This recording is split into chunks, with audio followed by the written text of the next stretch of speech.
De retour sur le plateau de l'Africa Newsroom, nous sommes toujours en compagnie de nos éditorialistes Camille Sari, Nadia Lamarkby et Alfred Chango. Voici le dossier du jour.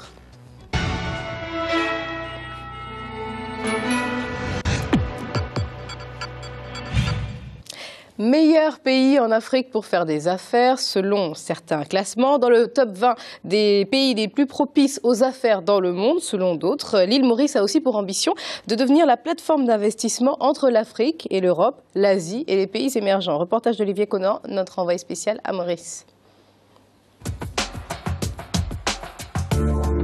Gateway to Africa, la porte d'entrée de l'Afrique. C'est ainsi que l'île Maurice fait sa promotion auprès des investisseurs d'Europe, d'Amérique, d'Australie et surtout d'Asie. Le pays veut tirer profit de la ruée des investisseurs vers l'Afrique.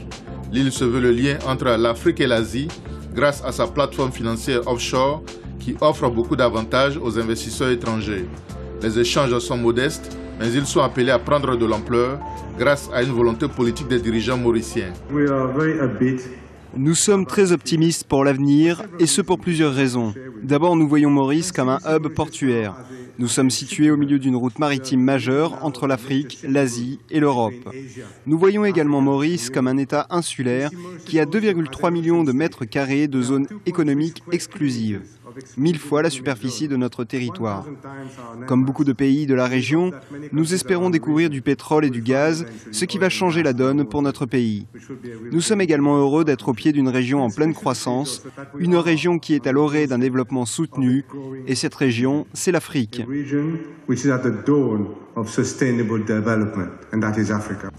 Le Board of Investments, l'organisme chargé de promouvoir les investissements étrangers en île Maurice, a décidé de se donner les moyens de réaliser l'objectif stratégique défini par les politiques. Un centre d'excellence a été créé à cet effet.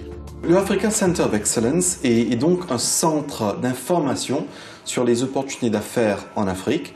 Et un centre aussi, quelque part, il se développe comme un centre de mise en relation, vu que d'un côté, on a les investisseurs qui veulent aller en Afrique, et de l'autre côté, on a accès aux promoteurs africains des pays subsahariens qui ont des projets.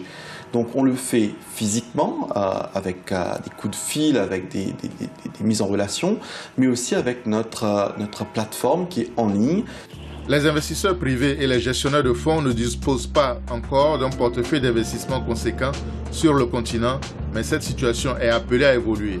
Le marché africain est très porteur et on est en train de considérer pour investir en Afrique. Et même, je sais qu'il y a certains fonds à Maurice qui investissent en Afrique parce qu'il y a un grand potentiel de croissance. Les Mauriciens ont le regard tourné vers l'Afrique et ils vont s'intéresser à tous les domaines, pas seulement les projets économiques classiques. Mauritius wishes to share its experience and also learn, and that is important, and also learn from our brothers and sisters. Maurice veut partager son expérience, mais également apprendre de ses frères et sœurs sur le continent. Nous avons offert annuellement 50 bourses d'études à des voisins africains. En matière de stratégie africaine, nous sommes en train d'étendre notre réseau en nommant des ambassadeurs itinérants et nous voulons avoir des consuls honoraires dans toutes les grandes villes en Afrique. Nous espérons contribuer au développement des capacités macroéconomiques et de la bonne gouvernance en Afrique. C'est pour cela que nous abritons l'Institut de formation africain du FMI ainsi que son centre d'assistance technique ici à Port-Louis. L'île Maurice se donne les moyens de réussir son offensive commerciale sur le continent. Une batterie de mesures est élaborée pour favoriser les échanges entre l'île et le continent. Les entraves potentielles sont levées. Pour attirer les Africains sur l'île, l'obstacle classique du visa d'entrée a été levé. On parle toujours du fait qu'il n'y a pas assez de trade entre nos pays, mais l'un des gros freins à ça, c'est le fait que c'est difficile pour les Africains de voyager à travers l'Afrique. Notre souhait serait de voir plus de pays africains continuer dans cette voie et d'éliminer les visas ou à la limite même de nous aider à obtenir les visas à l'arrivée. La suppression du visa d'entrée sur l'île s'inscrit dans une politique globale visant à favoriser notamment le séjour et l'établissement des étrangers en général et des Africains en particulier. Last year, removed pre-travel visa restrictions for 50 out of the 54 L'année dernière, nous avons enlevé le visa au départ pour 50 des 54 pays africains. Très peu de pays africains l'ont fait jusqu'à présent. En fait, quand vous prenez l'île Maurice, nous avons levé le visa pour nos voisins africains, pour la Chine, l'Inde, la Russie et l'Europe. On peut voir que Maurice se développe comme un point de rencontre dans cette région pour le monde entier. Nul doute que ces mesures vont favoriser les échanges de l'île avec le continent et en particulier avec l'Afrique australe. L'Afrique du Sud est le plus gros fournisseur de Maurice au sein de la SADC avec des exportations d'un montant de 83 millions de dollars. Maurice a exporté pour 93 millions de dollars vers l'Afrique australe. Les échanges avec l'Afrique de l'Est ont un fort potentiel de croissance. Les importations s'élèvent à 40 millions de dollars au premier trimestre 2013 et les exportations à 46 millions. We will develop further and deepen our involvement into Africa, including trying to... Nous avons définitivement adopté une stratégie africaine. Nous allons développer et approfondir notre implication en Afrique. Nous allons faciliter le commerce, encourager nos ressortissants à investir en Afrique. Nous allons essayer d'améliorer l'échange des professionnels et faire tomber les barrières non tarifaires de sorte que le commerce entre nous se développe. Je pense sincèrement que si nous pouvons échanger entre nous en Afrique, nous n'aurons plus à nous inquiéter de la crise économique mondiale. Il y a assez de commerce en Afrique pour générer la prospérité pour nous tous. Nous sommes fiers de ce que nous, Africains, faisons et nous espérons dans le futur un avenir prospère pour notre continent. La stabilité politique, la situation géographique et les ressorts de l'économie mettent le pays dans une position idéale pour jouer le rôle de trait d'union entre une Afrique à l'aube d'une croissance prodigieuse et l'Asie qui constitue un modèle de développement économique avéré. Le positionnement de l'île Maurice comme un centre financier de premier plan lui donne le moyen de jouer le rôle de banque offshore du continent dans ses relations commerciales avec le reste du monde. La porte ou l'autoroute qui mène à l'Afrique est plus qu'un simple slogan à Maurice. L'île est perçue par différents organismes experts comme une plateforme de bonne gouvernance où il fait bon d'investir avec un retour sur investissement. Nadia, qu'est-ce que vous pensez des ambitions de Maurice vers le continent africain? Il faut toujours mettre la barre haut. C'est un principe de base. Il faut toujours aller, il faut voir haut, aller loin et construire après, construire le chemin pour y aller. Mais en tout cas, c'est clair que il faut une politique des petits pas, certes, mais il faut aussi avoir des objectifs et de l'ambition pour son pays. Là, j'ai trouvé son discours, au fond, c'est vrai que ça peut paraître très classique. On se dit oui, bon, bah, vouloir le développement de son pays, vouloir des accords interrégionaux, vouloir être quelque part indépendant des extérieurs hors Afrique. Oui, quelque part, ça peut paraître un peu angélique, ça peut paraître un peu facile de penser, mais bon, s'ils travaillent à arriver à leurs objectifs, en tout cas, ils pourront faciliter clairement les échanges interafricains. D'ailleurs, comme ils l'ont dit, ils ont déjà ouvert la libre circulation, les barrières douanières pour les humains. On voit très bien que les fonds transitent très bien entre Maurice et le continent. Les banques sont plutôt bonnes réceptrices, les banques mauriciennes sont plutôt bonnes réceptrices de fonds. Il y a des fonds d'investissement qui sont nés à Maurice, ce qui est un peu exceptionnel. Il n'y a pas beaucoup de fonds d'investissement africains, si on retire les Sud-Africains et les Nigérians. À part ça, c'est vrai comment dire, on ne peut pas dire que l'Afrique est vraiment un potentiel, une force de frappe financière qui soit très importante. Alors, qu'est-ce qui pourrait faire obstacle à ces ambitions-là de Maurice, si tant est qu'il y en ait des obstacles? Moi, je pense que la force, quand même, il faut le dire, de l'île Maurice, c'est ses institutions stables, son régime politique. Le lundi, on a eu un débat là-dessus. C'est le fait aussi qu'ils ne se tirent pas dans les pattes les uns et les autres et qu'il y a un modus vivendi entre les partis, il y a des coalitions, il y a une sorte d'alternance. Oui, Maurice est stable politiquement. Voilà, mais ça c'est très important. Quand il y a une stabilité politique, ça attire les investisseurs. Et aussi, c'est une zone d'offshore. Il y a toujours des capitaux qui circulent de façon licite ou illicite, on le sait, par la corruption. Il y a 1000 milliards qui quittent l'Afrique, ça c'est la BAD, les chiffres de la BAD. Donc ils vont quelque part.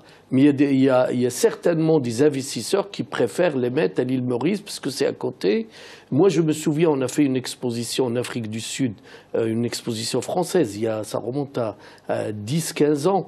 Et il y avait beaucoup de sociétés de l'île Maurice. Donc, ils sont très actifs. Hein. Mais ce qui fait leur richesse aussi, c'est la diversité, je dirais, multiculturelle. Il y a vraiment des opérateurs, il y avait des Français, je me souviens, il y avait des Indiens, etc. Et on voit, il y a une dynamique. Ils ont réussi à intégrer tous. C'est le même modèle que le Canada, toutes choses gardées, c'est-à-dire d'agréger toutes les communautés, d'en faire une richesse. C'est ce qu'ils ont fait. Les banques offshore, c'est quand même, ça cache aussi des capitaux plus ou moins licites qui viennent du monde entier. Ça, vous l'avez soulevé effectivement tout à l'heure. Alors vous, Alfred, par rapport à l'île Maurice et à ses ambitions pour l'Afrique. D'abord, rappeler simplement, mais ça a été fait d'ailleurs par le vice-ministre Duval, c'est rappeler la position stratégique de l'île Maurice dans l'océan Indien, qui mettent l'île Maurice au carrefour de l'Afrique, de l'Europe et de l'Asie. Ça, c'est un. Deux, l'île Maurice profite justement de cela pour favoriser les liens entre l'Asie, en tout cas, et l'Afrique, notamment les investisseurs chinois, indiens qui viennent investir et qui pensent justement, après avoir investi dans les zones économiques qui sont en train d'être créées, viser l'Afrique. Même les Coréens, ils arrivent. Deux, l'appartenance de l'île Maurice à la fois au marché commun de l'Afrique de l'Est et puis à la SADC, la communauté économique d'Afrique australe. Ça permet justement un ancrage spécifique de Maurice justement en Afrique. Mais il y a aussi un autre fait, c'est que Maurice a gardé des très bonnes relations avec Paris, avec la France, ce qui fait que avec cela, il y a un maillage qui se fait. Et, comme Nadia le disait tout à l'heure, il y a des fonds d'investissement maintenant mauriciens qui investissent en Afrique. Vous allez dans la plupart des pays en Afrique australe, en Afrique centrale, vous allez en Afrique de l'Ouest, dans l'industrie sucrière, par exemple, en Côte d'Ivoire, ils sont présents. Et puis alors, il y a la banque aussi. Donc, ils sont en train effectivement de construire à petits pas ce grand maillage qui fait justement de Maurice la plaque tournante vraiment de ce type d'échange. On voit que Maurice Nadia ne recule devant rien, parce qu'on a entendu dans le reportage la création d'un centre d'excellence pour atteindre justement les objectifs que Maurice a fixés.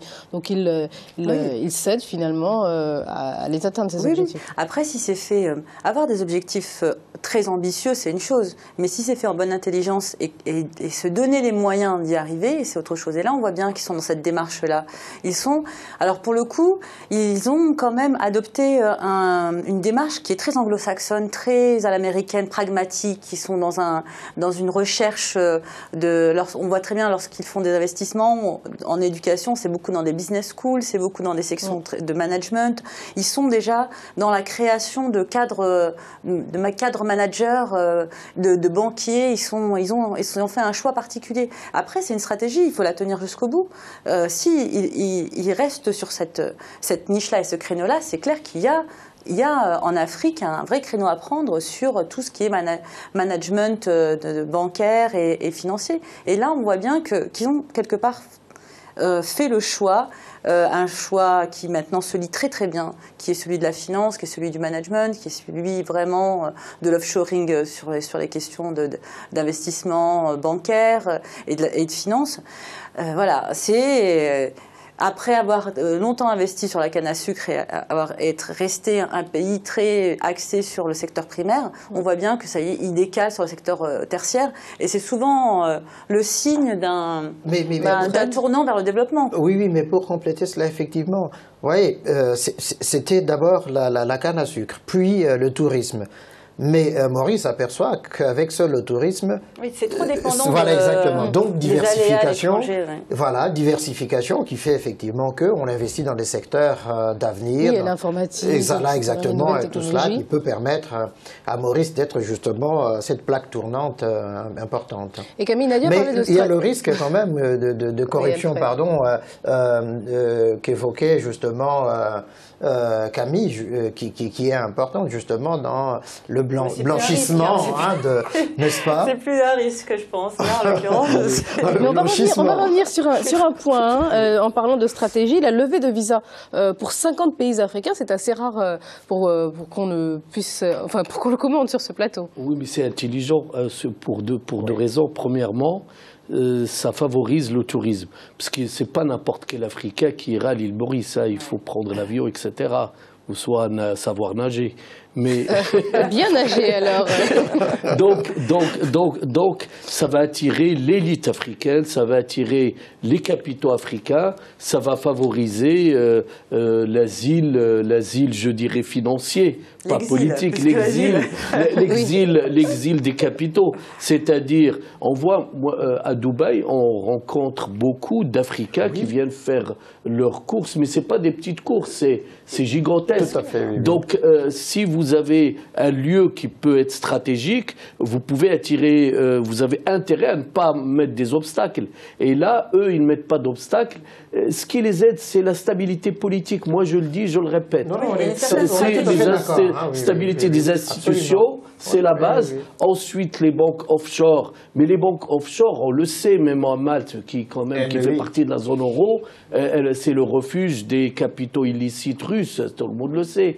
Donc, à la limite, eux, ça ne leur pose pas de problème. À la limite, ils sont même pas, je ne dis pas qu'ils ne sont pas en faute, mais eux, ils créent des banques, un réseau bancaire. HSBC, c'est une banque internationale. Ils ne vont pas aller fouiller d'où ça vient. Mais ils vont peut-être réutiliser ces capitaux sous forme de fonds d'investissement en Afrique. Oui, c'est-à-dire de blanchissement. C'est légal ce qu'ils font. C'est-à-dire qu'il y a une collecte de dépôts. Oui, il y a collecte des dépôts et ensuite on investit dans le réel, c'est bien, et peut-être qu'il faut qu'ils aillent plus loin. Donc là, c'est le seul bémol, vraiment. Il faut vraiment qu'ils investissent en Afrique, mais dans le réel, dans la production, ça aidera l'Afrique. À mon sens, c'est un vrai faux bémol. Parce que regardons comment marchent les institutions bancaires dans le reste du continent. On ne peut pas dire qu'il y ait contrôle et qu'il y ait traçabilité de tous les fonds qui arrivent. Donc, on pointe Maurice en disant oui, peut-être qu'ils sont un peu trop indulgents. Avec certaines provenances avec la provenance de certains fonds, mais on pourrait dire la même chose de beaucoup d'autres banques sur le continent et qui, pour le coup, contrairement à Maurice, ne réinvestissent pas. Mais c'est plus visible à Maurice parce que c'est développé le secteur. Oui, c'est parce que aussi c'est concentré. Si je peux me permettre, c'est qu'à la différence des autres pays africains, c'est qu'eux, ils ont une durée du système très longue avec l'alternance. Ils font leur petit jeu à 4 parties, tandis qu'en Afrique, vous mettez votre argent dans un pays africain, vous ne savez pas si le même régime va rester, s'il n'y a pas une rébellion, etc. S'il n'y a pas une dévaluation. Non, mais s'il n'y a pas. Il y a une hantise. Non, mais je ne parle pas de tous les pays africains. Oui, on peut parler par exemple des banques régionales. Mais par contre, il y a un fait que c'est la hantise de tous les chefs d'État africains et de tous les dirigeants africains, c'est la dévaluation du franc CFA. Jusqu'à aujourd'hui, parce qu'il faut se rappeler, la dernière dévaluation, ça a été fait par le Trésor français. Il n'a pas consulté les chefs d'État ni aucun responsable. Et la question qui se pose, c'est je vais mettre mon argent dans les banques africaines, mais s'il y a une dévaluation du franc CFA, qu'est-ce que je fais? Donc ça pose un vrai problème. Et Alfred, alors qu'il a le Maurice, c'est tranquille. Effectivement, donc c'est un point déterminant. Oui, mais là nous chipotons. Oui. Mais en réalité, le gouvernement mauricien est très regardant quand même sur la manière dont fonctionnent les banques. Donc il n'y a pas de souci. Il n'y a pas de souci. Là, je ne suis pas d'accord avec vous, Alfred, parce qu'il n'y a aucune raison qu'un État regarde comment fonctionnent les banques privées. C'est pour ça que, en fait, il y a bien, à Maurice, comme d'ailleurs dans beaucoup d'autres pays, il y a bien une différenciation entre le secteur privé et l'État. Pourquoi l'État irait regarder Oui, mais justement dans la clarification du système, parce que si on ne clarifie pas le système, On il y a une réglementation bancaire, il y a un droit bancaire. Les paradis fiscaux, c'est ça, l'État n'est pas... On va se recentrer un peu dans ce débat. L'offensive africaine de Maurice, alors, Alfred, est-ce qu'elle porte ses fruits réellement? Bien sûr que cette offensive porte de fruits. En tout cas, il suffit de voir les investissements qui sont faits dans un certain nombre de pays, en tout cas, que ce soit dans l'agro-industrie, que ce soit dans le domaine des mines. Ils sont absolument... Et puis dans l'intermédiation avec, comme par exemple avec l'Inde, c'est vraiment... des actions qui vont véritablement... Et puis ils apportent des garanties à d'autres investisseurs qui veulent venir en Afrique. Comme ils ont un certain crédit vis-à-vis des institutions internationales, vis-à-vis des partenaires asiatiques, etc., ça permet justement à d'autres de se dire, mais si Maurice est là-bas, et si Maurice est bien classé, donc nous pouvons nous aussi, en toute tranquillité, y aller, quoi.